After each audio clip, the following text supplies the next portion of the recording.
अब जब Napoleon Waterloo का युद्ध हार गया था तो 1815 ईस्वी में ऑस्ट्रिया की राजधानी वियना में एक सम्मेलन हुआ था, जिसे तुम अपनी भाषा में पंचायत भी कह सकते हो। और इस पंचायत का जो सरपंच था, मतलब कि वियना सम्मेलन की मेजबानी जो कर रहा था, वो ऑस्ट्रिया का चांसलर था, जिसका नाम था मटरनिक। मटर। मम्मी, ये मटर खेत से मेरे किताब में कैसे आ गए? अरे हरामखोर, वो मटर नहीं मेटरनिक है। पढ़ाने पे ध्यान दे ले चुपचाप। ओह, मेटरनिक है। Sorry mummy, sorry sorry. तो अब ये मेटरनिक कौन था? तो मेटरनिक ऑस्ट्रिया का एक चांसलर था और एक घोर प्रतिक्रियावादी राजा था। मेटरनिक का कहना था कि किसी राज्य में शासन तो करो, लेकिन जनता की भलाई न करो। 1815 ईस्वी से लेकर 1848 ईस्वी तक के समय को ही मेटरनिक काल कहा जाता है। मेटरनिक का मूल मंत्र परिवर्तन में बाधा पहुंचाना था।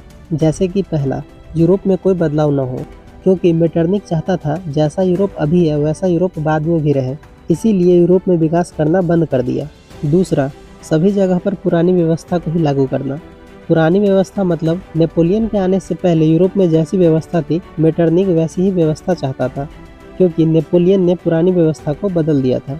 तीसरा, शासन तो करो लेकिन किसी तरह का कोई बदलाव या विकास नहीं होने दो, क्योंकि मेटरनिक का कहना था कि जैसा यूरोप अभी है वैसा ही यूरोप बाद में भी रहेगा। चौथा, प्रेस पर पाबंदी लगा दी, क्योंकि मेटरनिक चाहता था कि यूरोप के बारे में कोई कुछ छापे नहीं। पांचवा, नुक्कड़ नाटक, भाषण, सामाजिक सभा पर पाबंदी लगा दी, क्योंकि मेटरनिक का कहना था कि अगर ये सब होगा तो जनता इससे प्रभावित होकर हमारे खिलाफ आंदोलन कर सकती है, इसीलिए इन सब पर पाबंदी लगा दी। और छठा, स्कूल और कॉलेज में जासूस लगा दिया गया, क्योंकि मेटरनिक का कहना था कि बच्चे स्कूल और कॉलेज में जाकर पढ़ाई करने के बजाय पूरा दिन इंस्टाग्राम पर रील्स देखते हैं।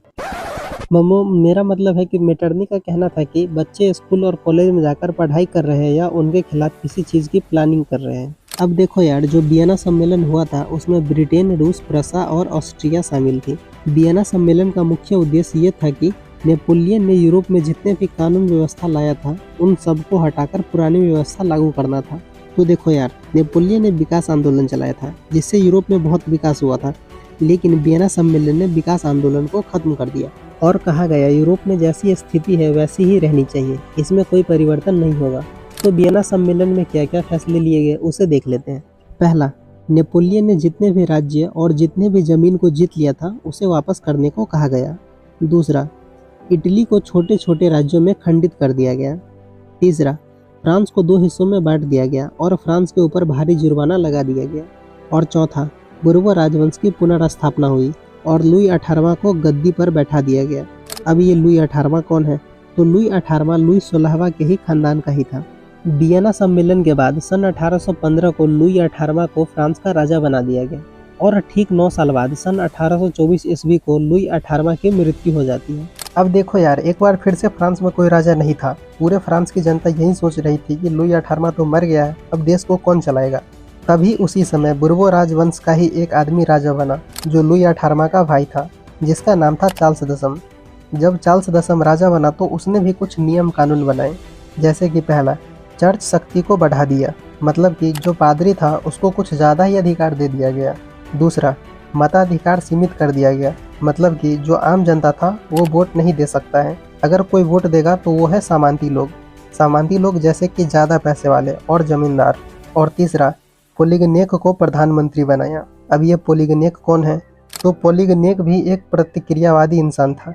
तुम कह सकते हो कि ये भी मेटरनिक की तरह ही था, क्योंकि इनसे भी जनता की खुशी देखी नहीं जाती थी। ये भी जनता के लिए कुछ काम नहीं करते थे। अब देखो यार, पोलिगनेक के प्रधानमंत्री बनने से पहले फ्रांस में लगभग सब कुछ ठीक ठाक चल रहा था। पर देखो यार, कोई भी कितना भी अच्छा इंसान क्यों न हो, उनसे एक न एक गलती हो ही जाती है। चार्ल्स दशम की सबसे बड़ी गलती यही थी कि उसने पोलिगनेक को प्रधानमंत्री बनाया, क्योंकि जनता अपनी वोटिंग से किसी और को प्रधानमंत्री बनाना चाहता था। लेकिन फ्रांस में अभी भी पोलिगनेक के प्रधानमंत्री बनने के बाद लगभग सब कुछ ठीक ठाक चल रहा था। लेकिन बात उस समय बिगड़ गई जब पोलिगनेक ने 25 जुलाई 1830 को 4 नियम बनाया। उन चारों नियमों में से सबसे बड़ा नियम ये था कि वोटिंग सिर्फ 30% लोग ही कर सकते हैं, 70% लोग वोटिंग नहीं करेंगे और वोटिंग सिर्फ पैसे वाले लोग ही कर सकते हैं। ये सुनते ही फ्रांस की पूरी जनता 26 जुलाई 1830 को सड़क पर आ गई और आंदोलन शुरू कर दिया। और यह आंदोलन 3 दिन तक चला था और ये आंदोलन फ्रांस जीत जाता है। देखो यार, फ्रांस में 1830 ईस्वी में एक गृह युद्ध की शुरुआत हुई, जिसे तुम जुलाई 1830 ईस्वी की क्रांति भी कह सकते हो। और इसे फ्रांस के इतिहास का सबसे गौरवशाली दिन भी कहा जाता है।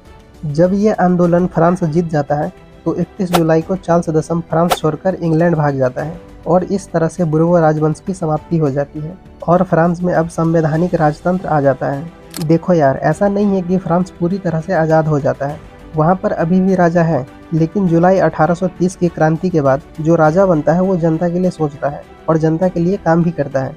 अब 1830 की क्रांति के बाद चार्ल्स दशम फ्रांस छोड़कर इंग्लैंड भाग गया था, तो अब फ्रांस को चलाने वाला कोई नहीं था।